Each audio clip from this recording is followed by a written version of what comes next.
Oh, gather round mes enfants and listen to my tale, and I'll tell you of a most disturbing fact. How General Louis Montcalm was so horribly betrayed on a cold October night in old Quebec. He had heard it on the grapevine that the British they might land, but he didn't know just when and where for sure. And he was waiting for a phone call from a brother of his aunt who was watching from the coast of Labrador. Now it was simple for his uncle, for all he had to do was to call collect when Wolfie hove in sight. But he met a little mamselle who liked to parlez-vous, and he crept into her boudoir for the night. So while the General's uncle was otherwise engaged, the English came a-struggling up the creek on a dirty British coaster full of cricket bats and tea, enough to last the Empire for a week.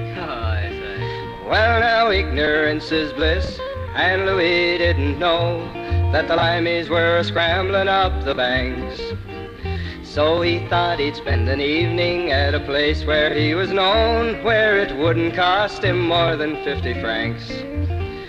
Well, the fiddles was a-playin' and the air was getting warm, and the General was ogling a wench.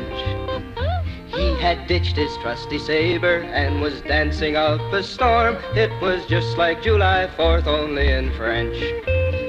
Around the hour of midnight came a knock upon the door, which scared the General right out of his life.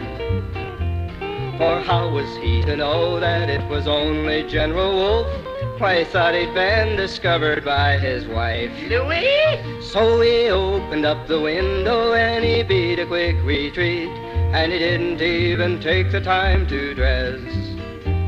And as for General Wolfe, he went a-stomping up the street, muttering that he must have got the wrong address. Now you can scan the leaves of history, and this story you won't read, for it tends to make the best historians frown. But there's a little moral which all of us could heed. Don't let 'em catch you when you got your britches down.